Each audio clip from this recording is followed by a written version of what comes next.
Halo sob, pernah nggak sih kalian duduk di jendela pesawat terus mikir siapa ya yang bikin benda segede gaban ini bisa terbang?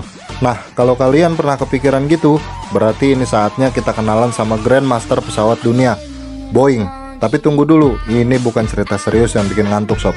Kita akan bahas sejarahnya sambil ketawa-ketawa. Yuk, gas terbang bareng Boeing.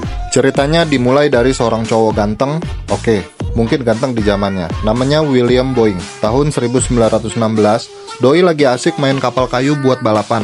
Tapi suatu hari William nonton pesawat terbang di udara dan langsung mikir, wah ini keren banget, tapi kok bentuknya kayak kaleng kerupuk. Akhirnya William mutusin buat bikin pesawat sendiri ya guys. Ini contoh nyata kalau rasa nggak puas itu bisa bikin kita sukses, asal nggak baper ya. Pesawat pertama yang dia bikin namanya B&W Seaplane. Bentuknya ya mirip beca yang bisa nyemplung ke air. Tapi tenang, waktu itu orang belum punya ekspektasi tinggi soal pesawat. Yang penting bisa terbang aja udah keren banget. Pas Perang Dunia I, Boeing dapat panggilan penting dari pemerintah. William, kita butuh pesawat buat perang nih, kamu bisa bantu nggak? William cuma jawab, siap pak. Dan jadilah Boeing berkembang pesat gara-gara bikin pesawat terbang. Bayangin aja, dulu mereka bikin pesawat kayu, sekarang udah jadi mesin tempur yang ditakuti dunia. Di Perang Dunia II, Boeing makin ngeri-ngeri sedap sob.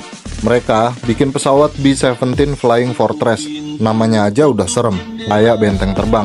Jadi intinya kalau bukan karena William Boeing, mungkin sejarah perang bakal beda. Tapi guys, inget sob, kita cinta damai bukan perang. Masuk ke era modern, Boeing mulai bikin pesawat komersial tahun 1958. Mereka ngenalin Boeing 707, pesawat jet pertama buat penumpang. Ini tuh kayak pelopor pesawat modern yang kita kenal sekarang. Dan kalau kalian mikir, kok bisa kepikiran bikin pesawat gede itu? Jawabannya cuma satu, ambisi gede bro.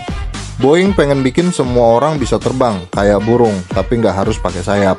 Terus, di tahun 1970, mereka bikin Boeing 747 alias The Queen of the Skies. Bentuknya yang gede bikin orang mikir, ini serius bisa terbang. Tapi Boeing bilang, santai aja sob, kami tahu yang kami lakukan.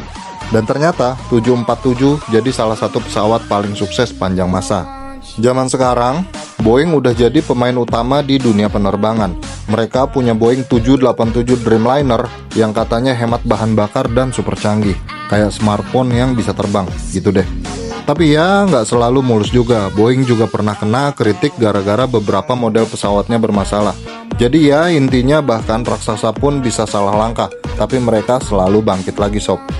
Ngomong-ngomong soal masa depan, Boeing udah mulai eksperimen bikin pesawat listrik, pesawat tanpa awak, dan bahkan pesawat luar angkasa. Jadi siapa tahu 10 tahun lagi kita bisa liburan ke bulan naik pesawat Boeing. Asik banget kan sob? Jadi itu dia sob, cerita singkat tentang Boeing dari becak terbang sampai pesawat super canggih. Dari William Boeing yang penasaran sama pesawat, sampai kita yang sekarang bisa liburan naik pesawat. Keren kan? Nah, kalau kalian suka cerita kayak gini, jangan lupa like, subscribe, dan juga share ke teman-teman kalian ya. Siapa tahu di masa depan kalian juga jadi pembuat sejarah yang kayak William Boeing. Sampai jumpa di video berikutnya.